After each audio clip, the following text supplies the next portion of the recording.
Barcelona, o sea que no está nada mal, ¿no? Y tras una prohibición de varios meses se estrena en París la película Viridiana de Luis Buñuel, a donde fueron bastantes españoles como en peregrinación a ver esa película que el Vaticano había dicho que iba a excomulgar a todo el que la viera, ¿no? Un gran acontecimiento teatral fue el estreno en Madrid, en el Teatro Goya, de la obra La camisa, de Lauro Olmo.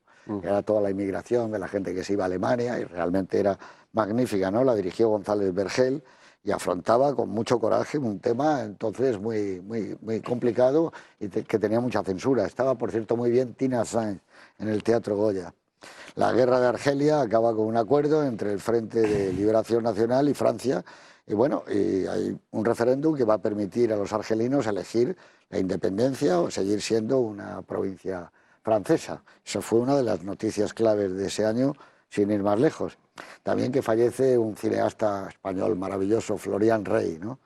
Que, bueno, yo creo que no solo por La aldea maldita, sino porque es el primero que realmente toma contacto con las raíces de nuestro cine, un cineasta muy a lo Hollywood, moviendo la cámara, desplazándolo con una elegancia realmente como la de los grandes americanos, como Lubitsch y compañía, ¿no? Tipo extraordinario. Mala noticia para Luis Herreros. El Benfica venció al Madrid 5-3 y se proclamó por segunda vez campeón de la Copa de Europa. También mala noticia para mi amigo Pío. Pero fue un partido excepcional que lo tengo perfecto. Ganaba el Madrid 2-0, pero amigo, ahí estaba Eusebio, que era una cosa fantástica. Fue un partido soberbio. Mira que podías haber elegido cosas que pasan ese año, ¿no? Sí, pero fue un acontecimiento, porque además era, eso no lo he dicho, fue la segunda victoria consecutiva en la Copa de Europa. La primera había sido al Barcelona, el año 61, ganó al Barcelona en Suiza, en Berna, le ganó 3-2, y al Madrid, que iba ganando 2-0, le metió 5-3, fue tremendo. Y esto es una noticia muy curiosa. Me llama mucho la atención que recuerdes los partidos igual que recuerdas las películas. Sí, son acontecimientos de mi vida, como las películas. Pero las películas se pueden recuperar, luego se No, pueden pero estoy hecho de partidos y de ¿cómo películas. es posible que te acuerdes No también? sé, pero es verdad. Esta sí que es una noticia curiosísima del año 62. La revista Eclesia, ¿os suena la revista Eclesia? ¿No? Sigue saliendo Eclesia. El órgano oficial de la Iglesia. Exacto, órgano oficial de la Iglesia, defiende el derecho a huelga en una editorial. Pues tremendo, ¿no? Debió ser eso. Es la España, ¿no? Otra noticia para nosotros espectacular fue que en Atenas contrajeron matrimonio el príncipe Juan Carlos y la princesa Sofía de Grecia, actualmente los reyes de España, ¿no? Y en el Mundial de Fútbol, que se celebró en Chile, Brasil venció en la final a Checoslovaquia por 3-1, que fue el gran partido, bueno, uno de los grandes partidos de Garrincha, que fue realmente el que cogió el relevo de Pelé, que en los últimos partidos cayó lesionado, y fue el asombro, ¿no? Que era algo increíble. Y en Oxford, Mississippi, muere el señor Faulkner, nada menos que William Faulkner, premio Nobel o Nobel de Literatura en el año 49, y sobre todo yo lo quiero traer aquí porque fue un extraordinario guionista en Hollywood. Escribió sobre todo para Howard Hawks unos guiones maravillosos. Y ya sé que es un sacrilegio y menos mal que no estamos en las noches blancas, pero me gusta más el Faulkner guionista que el Faulkner novelista. A mí la noche del Big Sleep, ¿cómo se llamaba? El sueño eterno. O incluso la película de los faraones, Tierra de Faraones, son maravillosos esos guiones. Esta película está muy bien y no tuvo ninguna suerte, Tierra de Faraones. Un verdadero genio. Bueno, y también en Los Ángeles, por sobredosis de barbitúricos, nada menos, muere Marilyn Monroe, la gran estrella de los años 50, y probablemente es el final de lo que hemos entendido siempre como los Golden Years, como el Hollywood de los años dorados. La muerte de Marilyn va seguida de la desaparición prácticamente de los estudios y de un nuevo concepto cinematográfico que ha empezado hace poco, en el 59, en Europa, que es la Nouvelle Vague, y que va a hacer cambiar el cine narrativo, ¿no? Y bueno, pese a esta es la última noticia, pese a los sectores más conservadores de la Iglesia, Juan Pablo II, ¿no? Juan XXIII.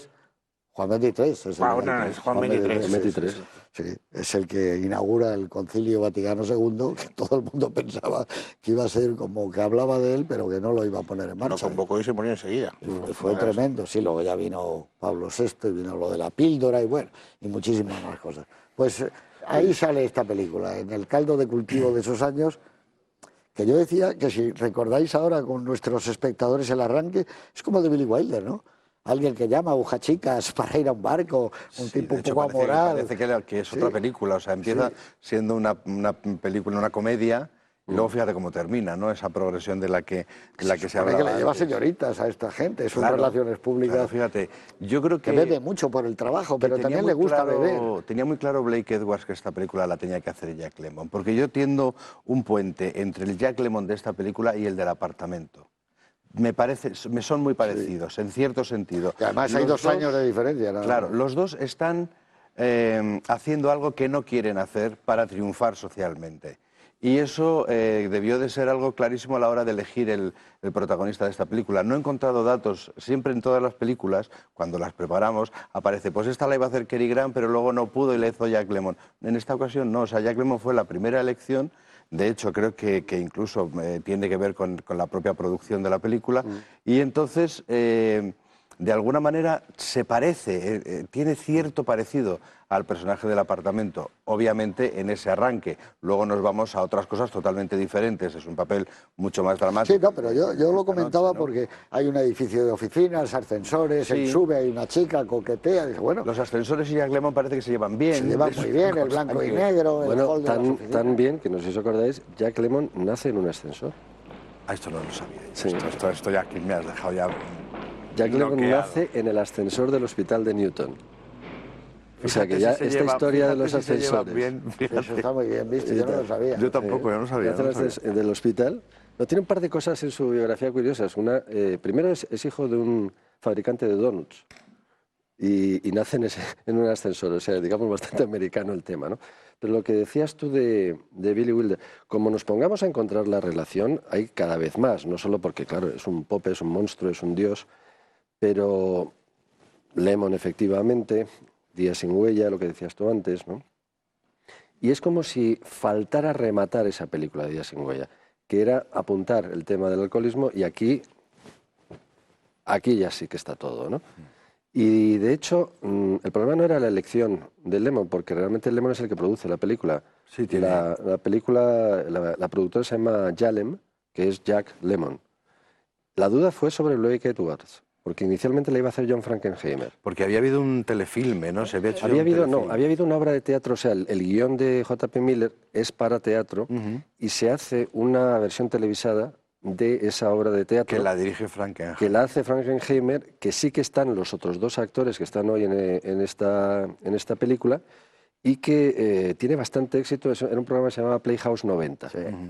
Y a partir de ahí parecía que iba a ser John Frankenheimer el que lo hacía, pero el que coge los derechos es Lemmon, su productora. Dice Frankenheimer, ¿no?, que es la segunda vez que se lo hacen a Frankenheimer, porque la otra es Desayuno con Diamantes, y también por Blake Edwards. Sí, le quitó Blake Edwards. Y diciéndole, no, tú no eres un director para este tipo de películas. Pues fíjate, yo tengo dudas ahora que lo estás comentando tú, porque Frankenheimer hizo una pesadilla maravillosa, aquella del lavado de cerebro con Sinatra, que luego lo han vuelto a hacer años después. ¿Cómo se llamaba esa película? Del Miedo. Mensajeros del Miedo, es verdad. Sí. Se llamaba el... The Manchurian Candidate, que es una pesadilla. Y era una película magnífica, ¿sabes? Frankenheimer y el blanco y negro lo hacía muy bien. Hubiera hecho una gran película aquí. Lo que pasa es que a mí me gusta el tono como suave de Blake Edwards, cómo va entrando en la película, ¿no? Y cómo ves que él bebe y empiezas a preocuparte por si empieza a beber mucho, tú como espectador. Bueno, la verdad es que cada vez que estoy cogiendo este vaso me está entrando un repaso. Hay que decir que es vodka.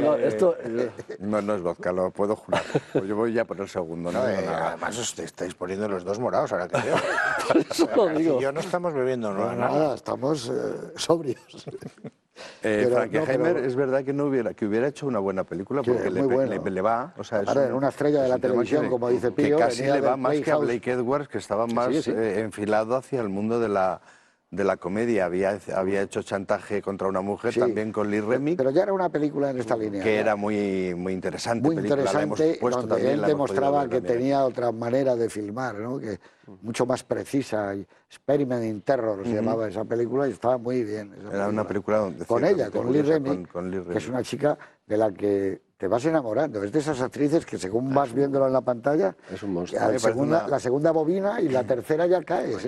Tiene una mirada asombrosa. Y además es muy bella y es la cara, es el rostro de la pureza. A mí me da esa sensación, ¿no?, de que es una persona...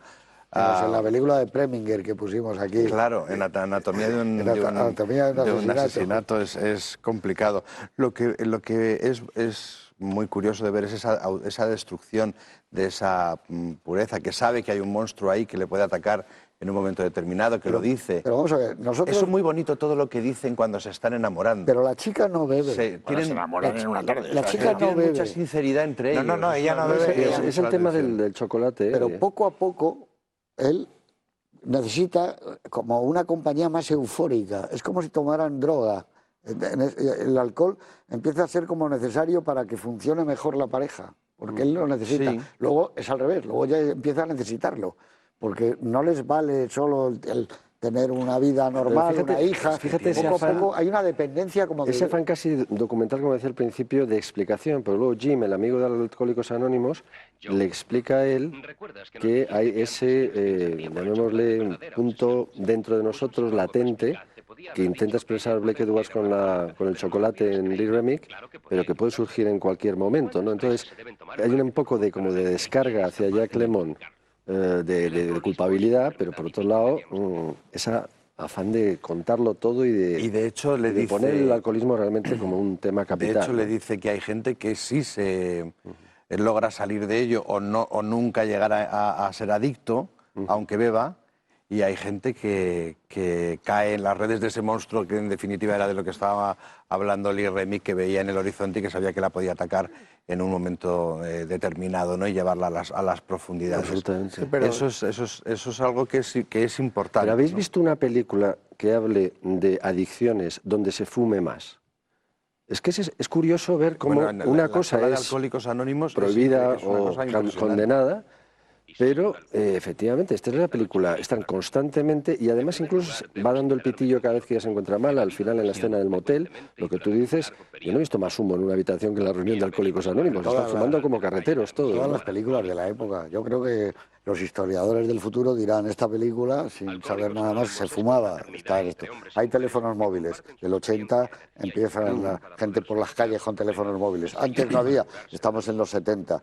¿Cuándo se deja de fumar? Empezamos en los 90, que cada vez se fuma menos. Pero esta es un apogeo del cigarrillo continuamente. La ironía, ¿no? La adicción, Claro. la permitida y la condenada. Es que va muy unido al alcohol. O sea, cuando tú estás bebiendo un whisky o un martini o coñac, el cigarrillo sabe mejor, se habla con la conversación. Tiene algo que ver, ¿no? A mí esta es una película, me parece, es una de las películas más duras que se pueden ver, no probablemente la más, muy desesperanzadora, muy terrible, por eso te deja el cuerpo muy... O sea, entiendo que Jack Lemmon se negara a ir al cine después de haberla visto, digo Jack Lemmon, perdón, a Billy Wilder, ¿no? Pero si os fijáis es terriblemente pesimista por el planteamiento, es decir, él mantiene una lucha con el alcohol controlada, al principio hasta que la conoce. Es más, se está enamorando de ella y se enamora borracho, cosa que ella tampoco le censura demasiado. Le dice, te estás poniendo como una cuba, etcétera, ¿no? Pero él a las mañanas siguientes llega, rinde en su trabajo, está sobrio, mantiene conversaciones, no está enganchado, a pesar de que vive en los actos sociales porque es en relaciones públicas. Ellos se enamoran y ellos se casan. Y cuando tendría que empezar, digamos, a funcionar aquello mejor, pues porque han tenido una hija, porque tienen un proyecto en común, etcétera, es cuando él empieza a echar de menos cosas, como diciendo el matrimonio no es lo que a mí me va a salvar, ¿no? Necesito otra tabla de salvación, necesito compartir con mi compañera otras cosas. Y entonces cuando le va arrastrando a la bebida, ella, por amor, inicialmente, por complacer a su marido, por compartir esas juergas nocturnas, se va prestando y se va entregando a ello, pero ahí hay un primer aldabonazo, es decir, chicos, la vida es complicada y lo que parece que queremos aspirar como meta final no nos va a complacer. Y después cuando se plantea con toda crudeza el planteamiento de hasta qué punto se han entregado a un monstruo que les devora y que es más fuerte, es la incapacidad de una mujer para reaccionar por todas las cosas que podrían hacerle reaccionar, es decir, es la anteposición del yo no quiero reconocer que tengo un problema, yo no quiero que socialmente me señalen con el dedo, yo tengo una hija maravillosa pero que no es lo suficientemente poderosa en mi vida como para dar ese paso, yo quiero mucho a este señor pero tampoco esa es una razón suficiente. Y yo estoy por encima de la adicción, si quiero me quito. Claro, y ella se reprocha a sí mismo Hay una frase demoledora, probablemente la frase más demoledora cuando están ya al final de la secuencia final, que es maravillosa y de la que hablaremos, es maravillosa porque además tiene